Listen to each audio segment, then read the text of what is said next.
I found an apartment that shouldn't exist. Something was waiting for me. Part 1. Chapter 1. Call me Dylan. Call me Dylan. That's enough for now. Names have power. At least, that's what some of the more eccentric demonologists say. If that's true, I'd prefer to keep most of mine to myself. This isn't a confession, and I'm not looking for sympathy. This is a warning. If you're watching this because you think the supernatural is cool, or spooky, or just another excuse to get your adrenaline up, stop. Turn it off. Go watch a movie where the ghost vanishes when the credits roll. That's safer. That won't follow you home. Me? I investigate things that make priests cross the street. I talk to people whose loved ones disappeared screaming into nowhere. And every so often, I find something that looks back. I used to be like you. I thought all this was just shadows and wind and lonely houses. I wanted the thrill.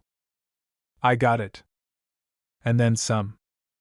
This story happened a few years ago, though time's been strange ever since. The case came in like most of them do, quietly. No headlines. No bodies. Just one anxious voice on the other end of a burner phone. A guy named Paul. He sounded like someone who hadn't slept in days. Not just tired, fractured. My sister, he said. She moved into this apartment last week. Now she won't answer the door. Cops say there's no sign of forced entry, no signs of her leaving. But she's gone. And the landlord says she never even moved in. He paused. Then added, almost like an afterthought, it's Unit 6. Unit 6. Funny thing about buildings. Sometimes they lie. And sometimes they remember things that shouldn't be remembered. I was in Chicago at the time.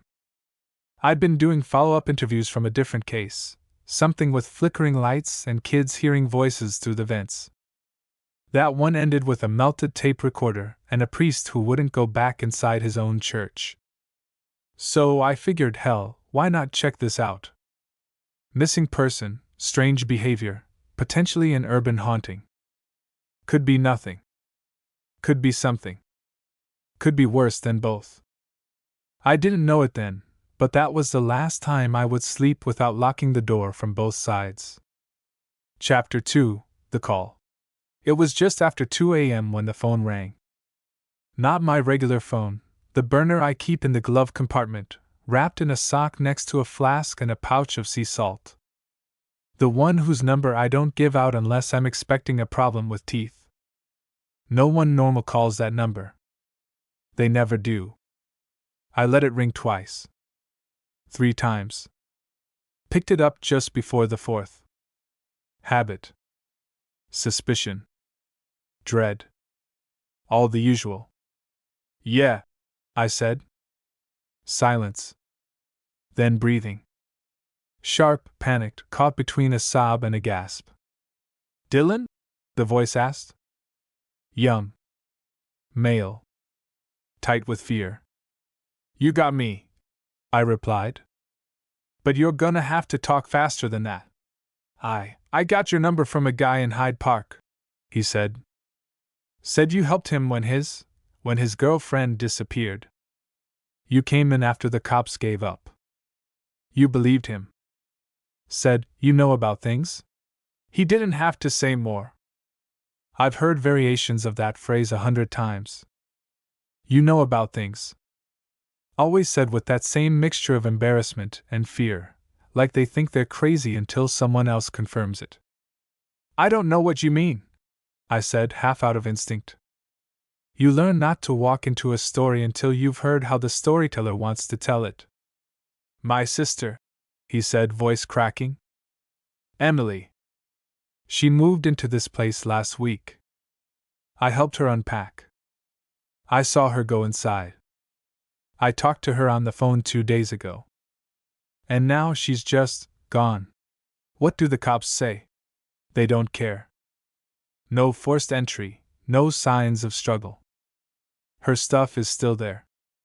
But the landlord's saying she never lived there. No lease. No records. Nothing. He's acting like I made her up. I rubbed the bridge of my nose.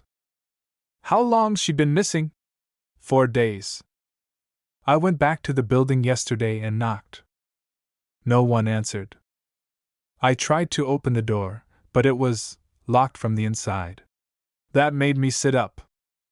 And this was her place? I asked. What unit? There was a pause. Unit 6. A strange chill slithered down my spine. The air in my motel room, already cold, seemed to freeze still. The name sat wrong in my ear, like a word in a language I used to speak but had forgotten. Okay, I said slowly. Give me the address. 1412 Barclay Avenue. South Side. Edge of Englewood. I jotted it down. Then paused. You said she moved in a week ago, I said. But there's no record of her lease. No proof she was ever there. Yeah. Then how'd you know she was in Unit 6? She told me, he said. Another pause. Over the phone. But now I can't find it. The texts. Her messages. It's like they're gone too. Like she never. He broke off. I let the silence stretch just long enough. Paul, I said.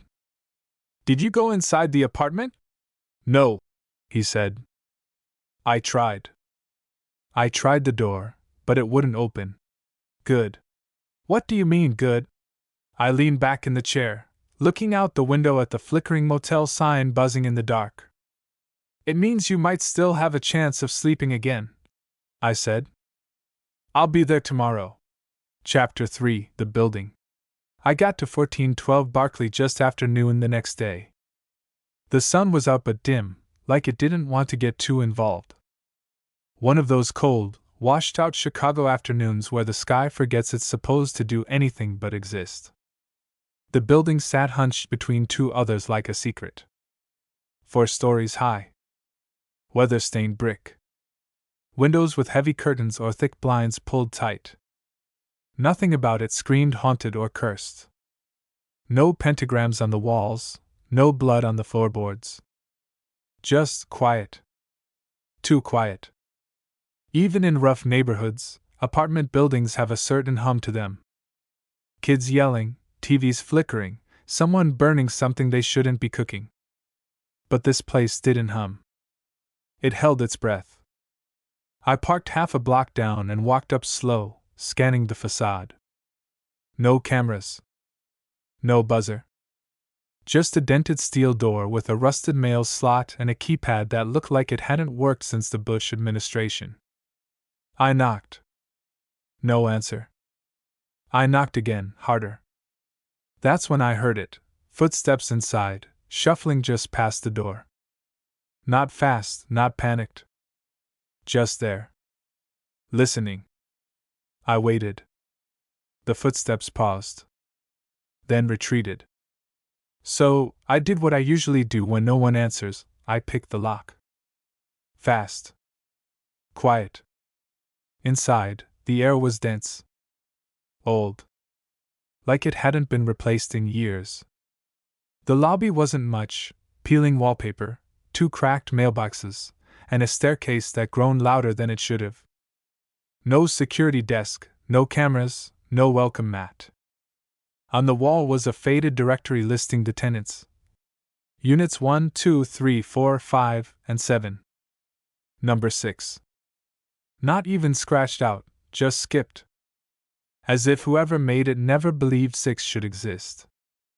I took the stairs. The elevator looked like it hadn't moved since Disco died. Every step creaked like the building was remembering me with every footfall. On the second-floor landing, I passed a man in his 50s, clutching a paper bag of groceries. His clothes were clean, but his eyes were haunted, wide, sunken, like he hadn't slept in a week. He froze when he saw me. Didn't ask who I was, didn't nod, didn't breathe. You live here? I asked casually. He looked past me. Not at me, past me. Like something was behind me that I hadn't noticed. Then he whispered, "You shouldn't be here," and bolted down the stairs, groceries clattering behind him. I didn't follow. On the third floor, I knocked on a few doors. One opened a crack, a teenage girl with tangled hair and a face full of "Don't you dare." "Looking for Unit 6, I said. She slammed the door without a word. Two more doors. Two more refusals. One woman opened her door just wide enough to shove across through the gap and mutter something in Spanish I didn't catch, but it didn't sound like a prayer for me. More like a warning. I went up to the fourth floor. End of the hall. That's when I saw it. A door. Steel. Numbered 6 in faint, crooked brass. Slightly ajar. I frowned. That hallway was too short. From the outside, the building only had 4 windows across. This door would make 5. It didn't line up. I stepped closer. That's when the air changed, again. Heavier. Like the hallway didn't want me there. Like the walls were holding their breath. I reached out. Didn't touch the door. Just held my hand an inch from the surface. It was cold. Not metal cold. Deep freeze cold, like something on the other side had never felt warmth. I stood there for a moment, listening. No sound. No footsteps. Just one thing. Breathing. From the other side of the door. Slow. Steady. Waiting. Chapter 4, No Unit 6. I stood in front of the door to Unit 6 for a long time. Too long, probably. Not doing anything, just standing. Staring. Listening to that slow, rhythmic breathing behind the steel. It didn't sound human. It wasn't wheezing or irregular. It was too measured. Too patient. Eventually, I stepped back. I wasn't going in yet. Not without doing what I always do first. I checked the math. I headed back down the stairs, back to the car, and pulled out the manila folder I'd started building from Paul's call. I'd requested a copy of the building's original plans from a contact in city zoning. Fast turnaround, under the table. I spread the blueprints across the hood of my car and traced the lines with my finger. 1 hallway per floor. 3 doors per side. 6 units total. Every unit mirrored across the spine of the hallway, except the 6th one, which wasn't marked at all. On the blueprint, the space where Unit 6 should have been was labeled Utility and Maintenance Access. It was a dead zone. Concrete, pipes, structural bracing. Nothing you'd rent out, and definitely nothing you'd live in. And yet I'd seen the door. Touched it. Smelled the cold rot leaking from its edges. I walked across the street to get a better view of the exterior. 4 windows across. 4. That was it. No 5th window where Unit 6 should have been. No boarded-up frame. No gap where one had been bricked over. Just flat brick wall, shadowed and grimy. Which meant the hallway I walked down upstairs didn't make sense. Either the building had grown a limb it shouldn't have, or something inside it had warped the space to lie. And the door, God, that door, it didn't even match the rest. The other units had standard apartment entries. Wooden, painted white, with deadbolts and faded numbers. This one? Matte steel. Riveted edges. Brass number bolted on at a crooked angle, like someone added it later and didn't care much about aesthetics. It wasn't there for safety. It was there to contain something. I went back up. 4th floor. Same hallway. Same quiet. Only now it felt emptier, if that makes sense. Like even the silence had pulled back. And the door to Unit 6? Closed now. No sound behind it. No breathing. Just a faint, oily smear across the handle. Like someone had touched it with wet fingers and then waited to see what I'd do next. I stepped up to it and leaned my head close. "Emily?" I said. Soft. Measured. No answer. I knocked once. Just once. The sound didn't echo. It didn't even thud. It just stopped. Like the door absorbed it. Then I heard the softest creak from the other side. A footstep. Or something almost like a footstep. I turned and left. Not because I was afraid. Not yet. Fear comes later. No, I left because if you want to survive these kinds of places, you don't go in blind, and you don't go in alone. Not on the first visit. And definitely not when the room is already waiting for you. I had to figure out what I was dealing with. What this thing masquerading as Unit 6 really was. And how many people it had already taken. Chapter 5, Knock Knock. I came back after dark. It wasn't bravado. It's just how these things work. Some places don't show you their true shape under daylight.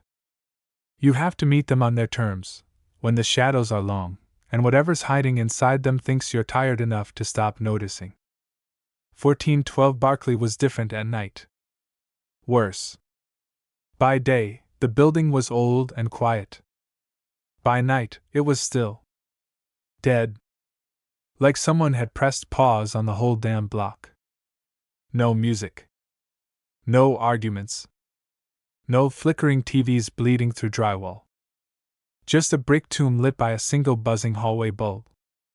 I let myself in. Quietly. The front door still didn't lock right, not that anyone in this neighborhood seemed eager to come inside. Even stray cats avoided the front steps. Smart animals, cats. I climbed the stairs with the kind of care that becomes ritual. Every footfall measured. Every breath pulled in shallow. When I reached the 4th floor, the bulb over the landing flickered once, then held steady.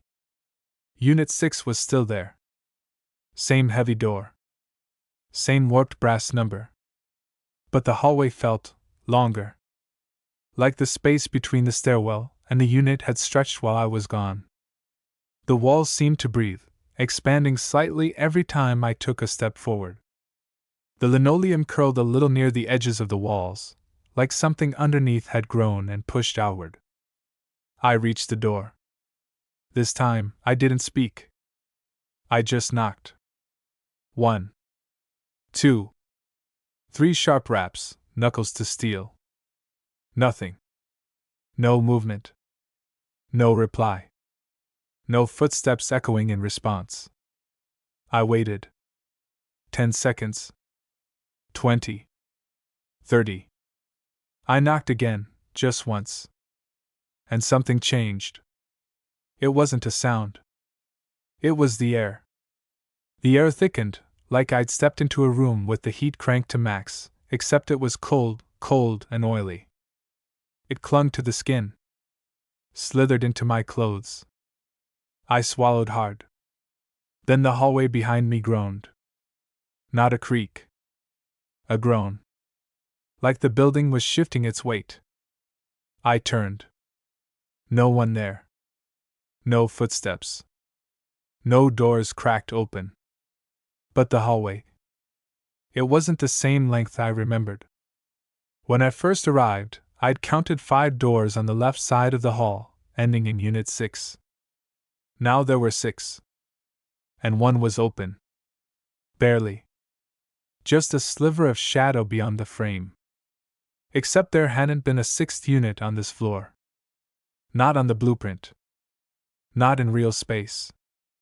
My skin went cold. I turned back to Unit 6. Still closed. Still silent. But something had changed.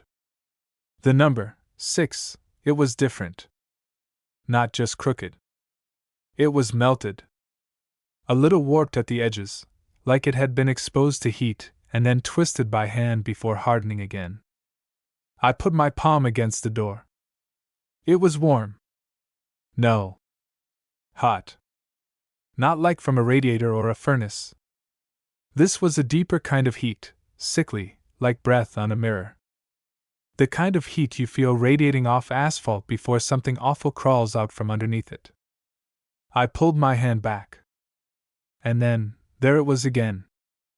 That feeling. The pressure. I was being watched. Not from the peephole. Not from the hallway.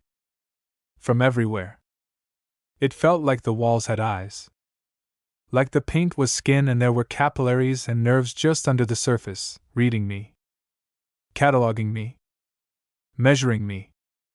Then a whisper slithered through the air. Not words. Just a sound. Like someone dragging wet fingers along a fogged-up windowpane. I stepped back. My gut told me two things at once. 1. The apartment wanted me to come inside. 2. I wasn't supposed to leave. That's the paradox with places like this. They don't want you because they need something. They want you because they're hungry. But they're patient. They wait for you to knock again. To step inside. To choose it. Because once you do, it has you. And some part of you knows that, even while your hand's reaching for the handle. Chapter 6. The door opens. I don't remember reaching for the handle. That's the part that still bothers me. 1 minute, I was standing in the hallway, hand at my side, every nerve screaming that I should walk away. The next, my palm was resting against cold, textured steel, fingers closing on the knob like I'd done it 1,000 times before. Except I hadn't. Not in this life. Not that I can prove. The doorknob turned without resistance. Smooth. Oiled. Welcoming. And then the door opened. Not fast. Not dramatically. Just slow. One creaking inch at a time, dragging the scent of something old and wet into the hallway. Mold.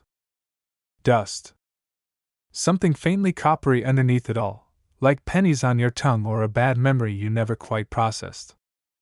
I stepped back, reflexively, but the door kept going. 3 inches. 4. Then 5. And it stopped. Just wide enough to be an invitation, but not wide enough to feel safe. I waited. Nothing came out. No rush of air. No shadow in the crack. No voice calling my name in the dark. I should have left. I know that. But people like me, we're drawn to the threshold. It's part of the job, sure. But it's more than that. Some doors aren't meant to be opened. And others want to be. And this one? It wanted me. I stepped forward and pushed the door open fully, slowly. It made no sound this time. Just glided inward like a breath being drawn. Inside was silence. Perfect silence. No hum from the walls. No distant plumbing. Not even the buzz of a light fixture. It was the kind of silence you don't notice right away, because your brain assumes something must be there. But once you realize there's nothing, it gets loud. I stood in the doorway and looked inside. The apartment was small, windowless, and wrong in ways that didn't hit all at once. The walls were off-white, but too flat. Like a theater set painted to look like an apartment, but without real texture. The air smelled thin, like something that had been filtered through layers of memory and chemical insulation. The floor had no baseboards, and the seams where the walls met the ceiling curved slightly instead of meeting at 90 degrees. The space felt like it had been folded into existence. A mockery of what a room was supposed to be. I took one step in. The floor was soft. Not carpeted. Just soft.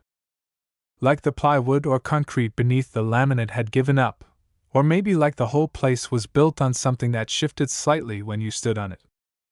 I closed the door behind me. Not by choice. It drifted shut. And clicked. I froze. There were no windows. No lamps.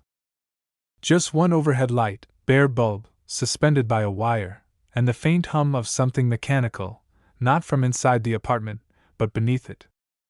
I took stock of what I could see. A kitchenette, perfectly clean. A small couch with stiff plastic cushions. A hallway leading to what I assumed was a bedroom and a bathroom. A coffee table with one object on it. A teacup. Porcelain. Empty. Chipped on the rim.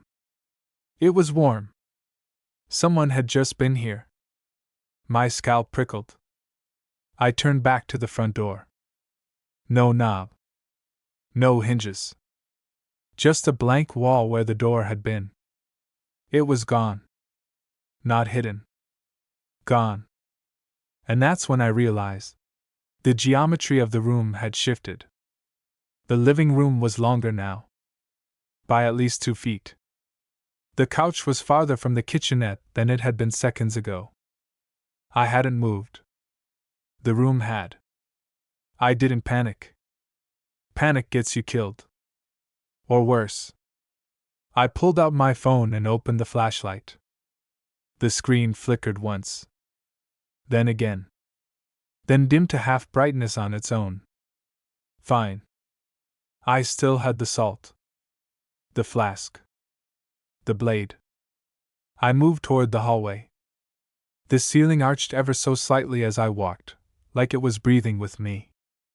The light bulb above me buzzed, then flickered. Then I heard it. A sound from the bedroom. Not footsteps. Just the sound of a chair being pulled slowly across a floor. And something else. A woman's voice. Calm. Controlled. Close. I knew you'd come, she said. Chapter 7 The Woman. I knew you'd come, she said. The voice wasn't loud. It didn't need to be. It was one of those voices that bypasses your ears and whispers straight into your spine. Calm. Even. Every syllable shaped like it had been practiced. I turned slowly. She stood at the edge of the hallway, just out of the reach of the overhead light. The shadows clung to her like old fabric. Her outline was soft, but there was no mistaking the figure of a woman, tall, pale, still as stone. She wasn't there when I came in. I'd have felt her. I always feel them. But now she stood between me and the bedroom. Or maybe she was the bedroom. It took a second for my eyes to adjust. She wore a long dark dress. Something old-fashioned. Not Victorian dramatic, just out of time. Like a schoolteacher from a decade no one remembered clearly. Her hair was long and flat, black as static. Her skin had that strange, unreal porcelain tone, not like alabaster, not like a corpse, just too clean, like she was rendered instead of born. Her face. It was wrong. Not grotesque. Not monstrous. Just too calm. Too symmetrical. No twitch, no shift, no micro-expression. Like a painting, or something pretending very hard to be human and almost getting away with it. Almost. She took a step forward. I didn't move. I didn't breathe. You always knock, she said. But you never stay long. Who are you? I asked.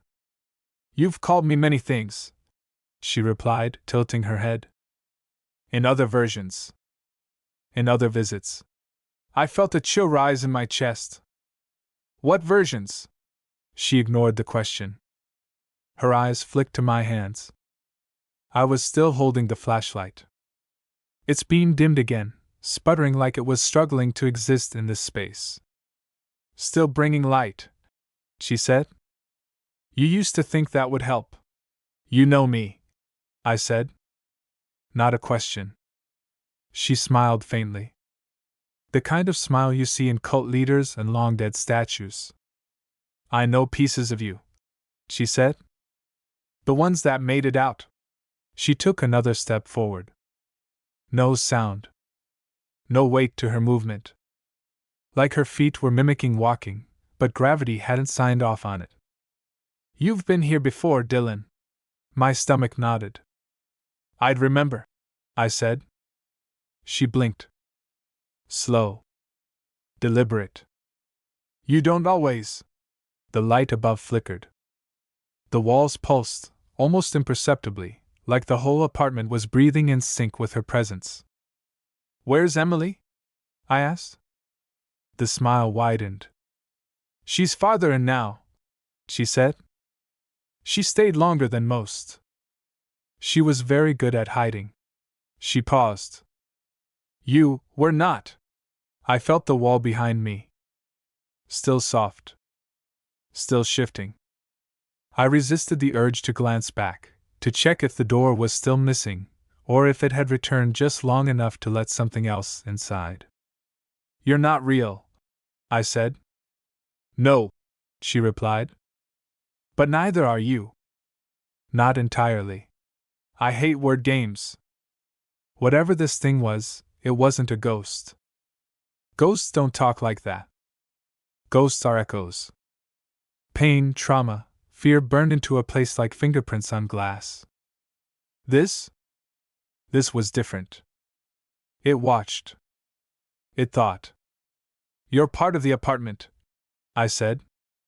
"You're tied to this place." Another blink. Another almost smile. "I am the invitation," she said. "The face the room wears, when it wants to be polite." I took a step forward now. Testing her. Watching how she'd respond. "Why me?" That was the only real question. And she answered it without hesitation. "Because you always come back." Another flash of cold surged through me. Because it wasn't just the room that knew me. It was her. Or what was behind her. And whatever it wasn't finished with me. Not yet. Chapter 8: Unsettling Details. She was gone. I blinked once, and the hallway was empty again. No footsteps, no motion, not even the whisper of cloth. 1 second she was there, speaking riddles from a mouth that looked too human to trust, and the next, she'd vanish like smoke in a gust of cold wind. The light above me hummed once, brighter than before. Then steadied. My grip on the flashlight tightened. This was the part one hated. The waiting. The almost normal moments. The trick the room plays where everything looks fine for just long enough to make you doubt your instincts. I turned back toward the living room. It had changed. Not dramatically. Not in ways that would scream horror to the untrained eye. But I'd learned to catalog details like a crime scene investigator. I knew where every object had been. And now, the couch, once centered under the hanging light, was shifted half a foot to the right. The chipped teacup on the coffee table was gone, replaced with a dusty metronome. Tick. Tick. Tick.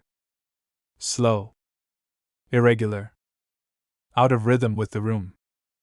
I scanned the space carefully. My flashlight sputtered again. I gave it a hard tap. The kitchenette looked untouched, but the fridge door, sealed tight before, was now slightly ajar. Inside, it was dark. I leaned closer. No food. No shelves. Just wallpaper. Peeling inside the fridge. The same pattern as the living room walls. As if the fridge wasn't a fridge at all, but a passageway wearing a disguise. I closed it gently. The door made no sound. That's when I noticed the photographs. There were 4 of them, hanging unevenly across the wall between the kitchenette and the hallway. All in simple black frames. I could have sworn they hadn't been there when I arrived. I stepped closer.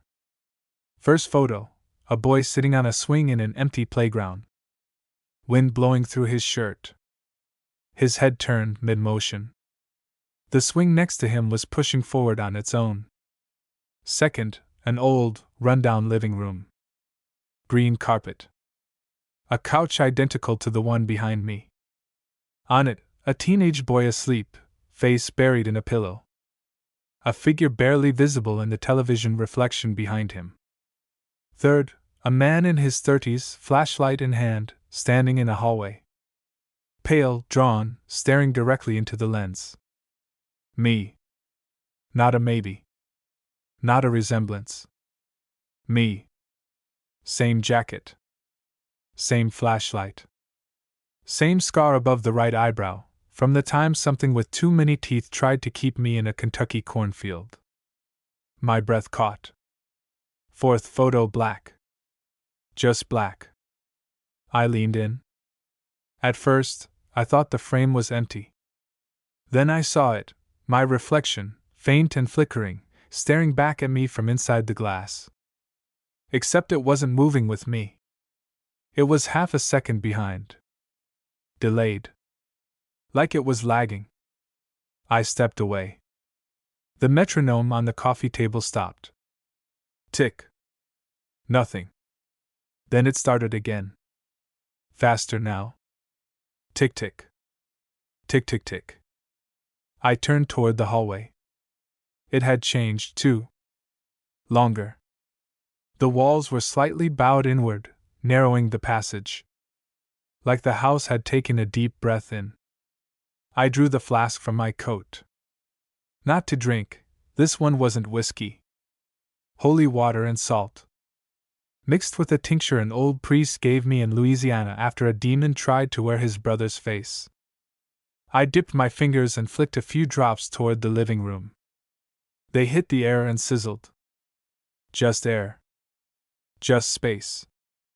But the droplets sparked like acid hitting bone. I was definitely inside something now. And it was watching me arrange myself like pieces on a board. The metronome stopped again. And then, it clicked once in the opposite direction. I turned slowly. The couch was back in its original place. The teacup was on the table again. Full. Steam rising. I didn't move. Because behind the steam, reflected faintly in the cup's surface, I saw a woman standing behind me. Chapter 9. You've been here before. I didn't turn around right away. You learn, in this line of work, that some things only have power when acknowledged. Some things feed off fear, or eye contact, or the mere act of confirming they're real. And if you stare too long into something that shouldn't exist, it stares right back. So I kept my eyes on the teacup. The reflection rippled slightly, steam coiling upward like a question mark. Behind me, the figure didn't move. Didn't breathe. Just stood, blurred by distance and surface tension, but unmistakable in its stillness. Turn around, she said softly. Same voice. Same measured cadence. Like each syllable had been exhaled from the lungs of a corpse and smoothed over by time. I turned. She stood barely an arm's length away. The woman. The one from the hallway. Only now, she looked different. Slightly older. Her eyes a shade darker. The hair longer. Same dress, but now frayed at the sleeves, as if worn through by repetition. Not the first time, she said. Not for you. I didn't answer. She took a step forward. The light above us dimmed in response, as though even photons wanted distance from her. You always come back, she said. You always knock. And you always forget. No, I said. I'd remember. Her expression flickered, like static behind the eyes. Not a smile. Not quite. You think memory is yours? She asked. You think this place lets you leave whole? I left plenty of places, I said. She nodded once. Pieces of you did. I swallowed hard. My throat felt dry. My mouth tasted like the air in old church basements, damp, metallic, and old. You're saying I've been in this apartment before, I said. In this exact place.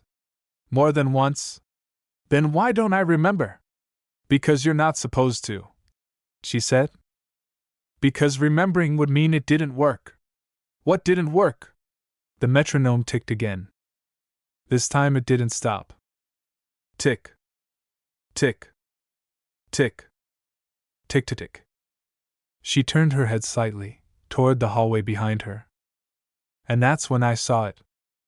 The hallway was longer now. At least 30 feet. Doors lined either side, identical ones, repeating endlessly into the dark. Each door was marked 6.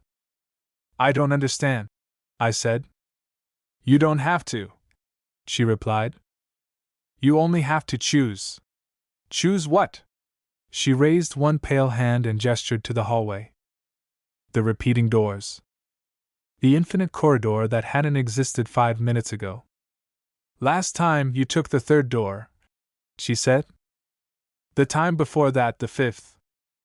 The time before that, well. That version didn't last long.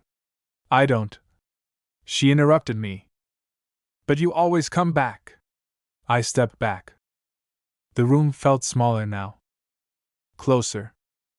Like the walls had curled inward while we spoke. You're lying, I said. I've never been here. No, she said. You've never left. Then she leaned forward, so close I could see the faint shimmer of something wrong beneath her skin, like movement. Like something else wearing her as a suit. Tell me, Dylan, she whispered. Do you remember how you got here? I opened my mouth. Paused. And then felt it.